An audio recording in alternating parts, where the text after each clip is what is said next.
Assalamualaikum warahmatullahi wabarakatuh. Perkenalkan saya Aprilia Restuananda, mahasiswa BINUS dengan NIM 2802624086. Salam dosen yang saya cintai, Ibu atau Bapak dosen yang saya cintai.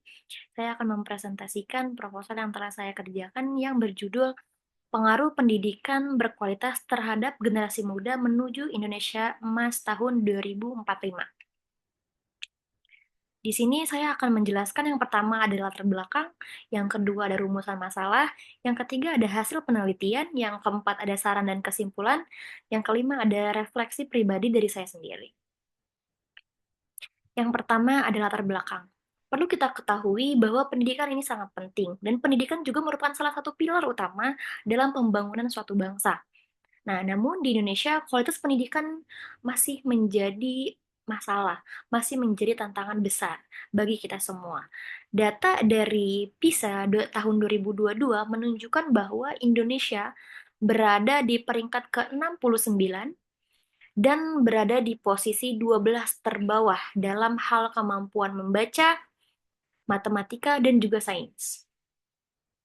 Hal ini menegaskan bahwa kualitas pendidikan di Indonesia masih jauh dari harapan.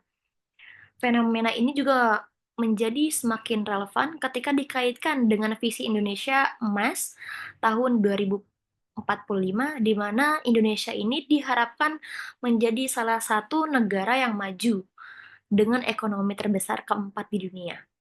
Nah, untuk mencapai visi tersebut, generasi muda sebagai penerus bangsa harus dipersiapkan dengan pendidikan yang berkualitas, pendidikan yang bagus dan juga relevan. Namun, banyak juga tantangan yang dihadapi. Partisipasi masyarakat dalam pendidikan juga masih perlu ditingkatkan. Seringkali masyarakat tidak sepenuhnya memahami pentingnya pendidikan berkualitas atau tidak terlibat secara aktif mendukung program pendidikan di lingkungan yang ada. Selanjutnya ada rumusan masalah. Yang pertama, bagaimana kualitas pendidikan di Indonesia saat ini dan apa saja faktor-faktor yang mempengaruhinya. Yang kedua, apa sih dampak dari pendidikan berkualitas terhadap pembentukan generasi muda yang siap menghadapi tantangan menuju Indonesia Emas tahun 2045.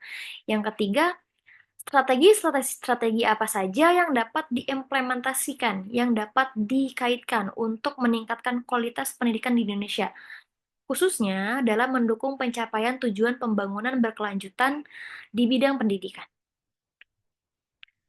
Hasil penelitian yang saya lakukan yaitu dengan mewawancarai Mbak Nike Nurul Husna, yaitu pegawai swasta dan juga mempunyai pekerjaan sampingan, yaitu sebagai guru les matematika siswa dasar. Nah, untuk ini Mbak Niken bicara bahwa pendidikan di Indonesia saat ini masih sangat banyak sekali perbaikan yang harus dilakukan. Kualitas guru yang ada belum sesuai standar, apalagi guru-guru yang ada di daerah-daerah yang terpencil, daerah-daerah yang masih belum bisa diakses gitu, daerah-daerah pelosok-pelosok yang ada di Indonesia.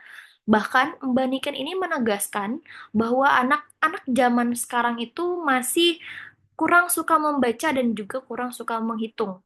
Dan banyak sekali yang masih belum bisa membaca, bahkan berhitung, bahkan usianya tuh sudah di atas yang seharusnya gitu.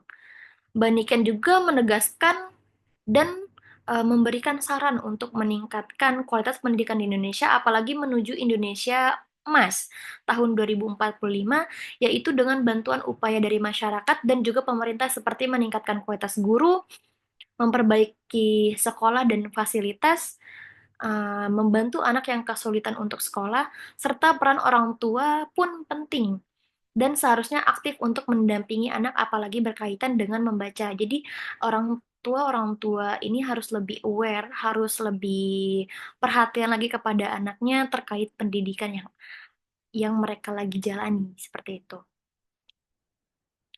Selanjutnya ada saran dan kesimpulan. Kesimpulannya yaitu visi Indonesia Emas tahun 2024 pada agenda pembangunan ke-1 yaitu mewujudkan transformasi sosial melalui pendidikan berkualitas yang merata. Dengan kata lain, pendidikan berkualitas merupakan salah satu pilar utama dalam pembangunan suatu bangsa yang dapat dijadikan alat untuk membekali manusia-manusia untuk membekali masyarakat dengan nilai-nilai positif, keterampilan interpersonal, dan wawasan moral yang diperlukan untuk menjadi warga negara yang berkontribusi dalam mewujudkan Indonesia Emas tahun 2045. Adapun keadaan ini mempunyai perbanding terbalik dengan program pemerintah tersebut. Kualitas pendidikan di Indonesia saat ini masih jauh dari harapan dan masih menghadapi tantangan yang besar.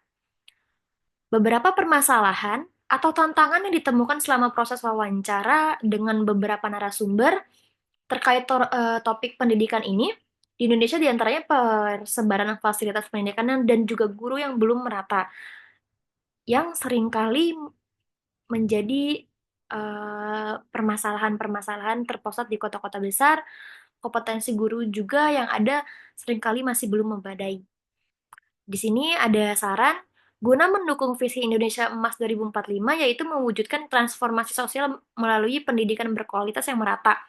Perlu kesadaran dari berbagai pihak terkait pentingnya pendidikan, pemerataan kualitas pendidikan dengan meningkatkan infrastruktur dari pemerintah, dan fasilitas di daerah terpencil, serta menyediakan bantuan transportasi sekolah bagi siswa yang tinggal jauh dari sekolah, yaitu pemerintah bisa memberikan fasilitas seperti bus atau elf untuk menjemput siswa yang rumahnya jauh dari sekolah. Restribusi guru dan pemberian insentif atau pemberian gaji yang sedikit diberikan kepada guru, khusus bagi guru yang bersedia mengajar di daerah kecil, serta digitalisasi program pendidikan dan penyediaan platform digital. Seperti kita ketahui bahwa digitalisasi ini sekarang sudah berkembang. Jadi murid-murid, siswa maupun guru harus diperkenalkan dengan digitalisasi dengan platform yang ada. Seperti itu. Selanjutnya ada refleksi pribadi dari saya pribadi. Saya juga merasa pendidikan di Indonesia seperti sedang maju, tetapi langkahnya masih sedikit demi sedikit gitu. Banyak anak juga yang bisa sekolah, itu merupakan hal yang baik. Tetapi ketika kita lihat lebih dalam ini, mereka hanya mengedepankan nilai, belum tapi tidak menerapkan wawasan-wawasan yang ada dan juga wawasan-wawasan yang diberikan.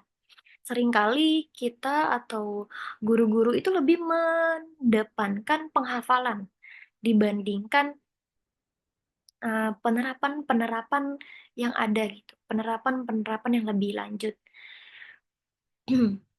Nah, banyak siswa juga pintar secara akademik dan juga tapi tetap tentu belum siap menghadapi dunia nyata. Menurut saya, pendidikan seharusnya membantu anak tumbuh jadi pribadi yang lebih mandiri, kritis, dan juga peduli pada sekitarnya. Namun, saya juga tetap optimis, banyak juga guru-guru yang lebih kreatif, siswa-siswa yang kreatif, banyak komunitas yang peduli dengan pendidikan, dan kurikulum mulai diarahkan agar lebih fleksibel. Menurut saya jika semuanya dari pemerintah, dari masyarakat, dari guru, dari orang tua, bahkan dari siswa, jika mau bekerja sama, saya percaya bahwa pendidikan di Indonesia ini akan jauh, akan bisa menuju jadi lebih baik. Seperti itu.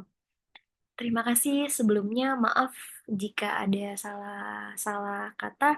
Assalamualaikum warahmatullahi wabarakatuh.